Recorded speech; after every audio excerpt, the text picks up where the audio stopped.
Dibre haYamim Aleph, chapter 23. And in the 7th year, Yehoiada strengthened himself and made a covenant with the commanders of hundreds, Azariah, son of Yeroham, and Yishmael, son of Yehohanan, and Azariahu, son of Obed, and Maaseyahu, son of Adayahu, and Elishaphat, son of Zikri. And they went about through Yehuda and gathered the Levites from all the cities of Yehuda and the chiefs of the fathers of Israel. And they came to Yerushalayim. And all the assembly made a covenant with the sovereign in the house of Elohim. And he said to them, See, the son of the sovereign is to reign, as Yah has said of the sons of David. This is what you do.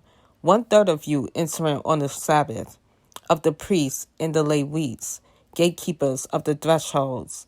And 1/3 are at the sovereign's house, and 1/3 at the gate of the foundation, while all the people are in the courtyards of the house of Yah. And let no one come into the house of Yah except the priests and those of the Levites who serve. They go in, for they are set apart. But all the people are to guard the charge of Yah. And the Levites shall surround the sovereigns on all sides, every man with his weapons in his hand.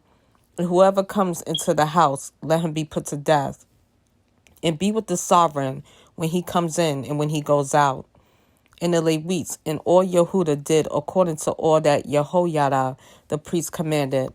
And each man took his men who were to come in on the Sabbath, with those going out on the Sabbath. For Yehoiada the priest did not dismiss the divisions. And Yehoiada the priest gave to the commanders of hundreds the spears and the large and small shields which had been sovereign David's, that were in the house of Elohim. And he set all the people, every man with his weapon in his hand, from the right side of the house to the left side of the house, along by the slaughter place and by the house, all around the sovereign. And they brought out the son of the sovereign, and put on the diadem and the witness, and set him up to reign. Then Yehoiada and his sons anointed him, and said, Let the sovereign live.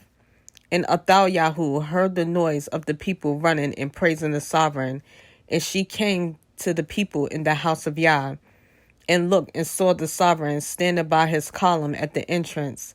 And the chiefs and the trumpeters were beside the sovereign, and all the people of the land rejoicing and blowing trumpets, also the singers with instruments of song, and those who led in praise.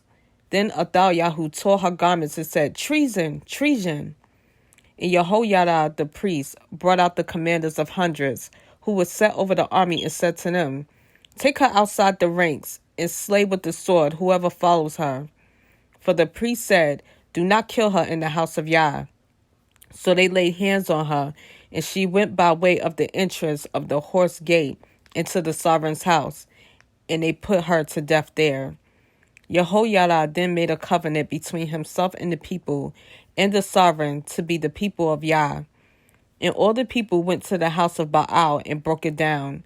They completely broke up its slaughter places and images, and killed Matan, the priest of Baal, before the slaughter places.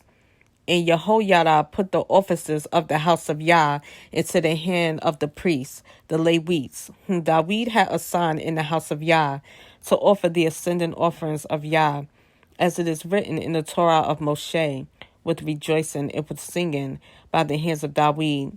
And he set the gatekeepers at the gates of the house of Yah, so that no one who was in any way unclean should enter.